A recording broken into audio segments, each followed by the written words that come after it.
definitely running in 2024. Had a good conversation with him last night and just in another couple days here. He has not said the magical words to me, but if you talk to him for a few minutes, it's pretty clear that he's running. Hey, can you move, Do you think bro? it's clear that I mean, sitting there knocking all up on me, man. I think that's a different thing than he is running right now. I think it is clear that he is running right now in the sense that he's keeping his hat in the ring. He's trying to keep everybody interested. I mean, it seems very clear that his need right now is for attention and everything. And so by saying things like this and having people around him say things like this, and I'm not saying they're not true, I'm sure that they are. I mean, the process, and it's specifically in the presidential campaign, does that translate to him actually being on the ballot in 2024? I don't think anybody can know that.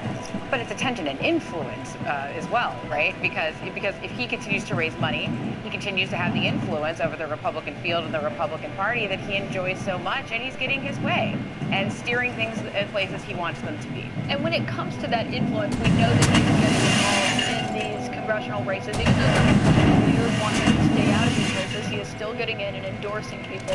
What are you seeing, and do you think he's going to continue? Right, I remember back in CPAC in February, Rick Scott went down there and basically was like, let's stay neutral as much as possible and make these endorsements. But I think it's clear that, as much as maybe the GOP primaries that we think might be referendums of Trump, maybe Liz Cheney's primary next year, what we see on the ground from Ohio to North Carolina, those Senate races, to the Virginia governor's race in the purple to trending blue state, that the base of the party is still with Trump. The candidates are still trying to be Trumpy, and the template for the primary is who is the most like Trump. And so when it comes to those endorsements, I mean, Rick Scott might just have to endure with them for the time being. Yeah, whether he thinks it or not, he's still over it all. Morning.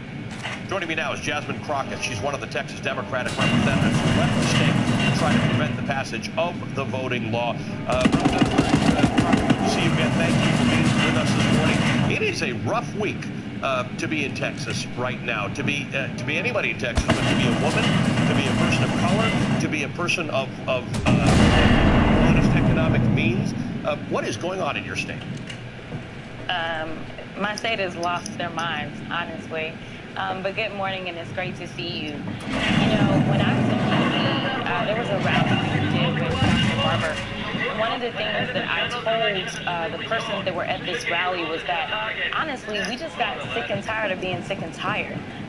People didn't realize how terrible our regular session was. People are just now starting to understand why we walked out that very first time, and understanding the level of frustration and how much we had truly been abused the entire session, and how inflexible our colleagues have been the entire session on all these bills, from saying that white supremacists could go ahead and carry with permitless carry, from saying that even if a child, even at the tender age of 10 years old, is raped and impregnated, that she would still have to carry this child.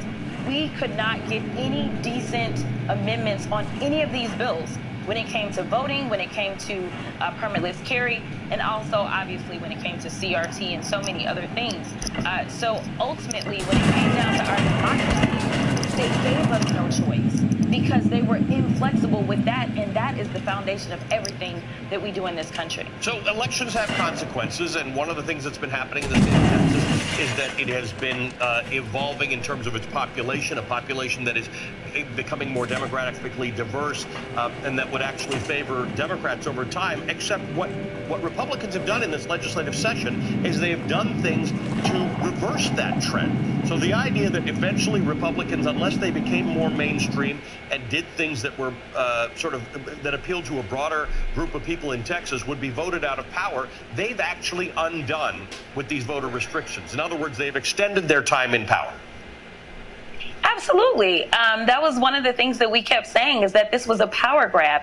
It wasn't about democracy. They were afraid of the number of people of color. You brought that up. When we look at the census, we know that 95% of the growth was due to people of color in the state of Texas. But honestly, I would say it's even higher than that. We know that historically there's always an undercount when it comes to specifically black and brown people. And guess what? Those were two of the largest categories of growth that we had in the state of Texas. And so now now we're heading into yet another depressing portion of Texas history, and that's going to be redistricting, because they know that they can't win on the substance. They know that they lose because they don't have any good substance. They don't appeal to a broad cross-section of people. And so now we're heading into redistricting probably in the next couple of weeks in the state of Texas. And let me be clear, in fact, the Republicans have said, elections have consequences, and the people elected us to be in control. But honestly, when you look at the numbers, there's 83 Republicans, 67 Democrats,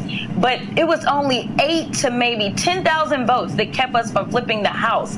They are dead set on changing those lines because they know some of them won by a razor-thin margin. Which means they can win with thinner margins under this new way of doing things. There's a world in which conservatives in Texas and around this country could appeal to black and brown people. There are conservative streaks amongst black people and Hispanic people. It could be won on the basis of good policy, but they have abandoned that decision. They have decided black and brown people are not likely to vote for us for decades to come, so we are just going to try and not have them vote. No, that's absolutely right. I mean, you heard from our lieutenant governor not too long ago where he said, well, the reason that we're having a problem with COVID is because of black people. And then he said, and we know that black people, well, they're Democrats. So this is a Democratic issue. That's why we have terrible spread in the state of Texas. They continue to basically just evidence their racism instead of appealing. The reality is that I am the child of a preacher. So many black folk are really rooted in a level of conservatism. And so there is a way to appeal to black people. There is a way to appeal to my brown brothers and sisters, which very many of them are actually Catholic. So they really do have the ability to appeal on very conservative issues. They choose not to. They choose to support white supremacy. They choose to go to the far right. They choose to do those things that actually isolate the majority of what Texas looks like. Just to be clear, GOP, I know you know this, but maybe the rest of the country doesn't know this, that Texas is a majority-minority state. It's time to start to pass policies that will respect each and every Texan instead of a select few. Representative Jasmine Crockett, good to see you this morning. Thank you for being with us. Jasmine Crockett.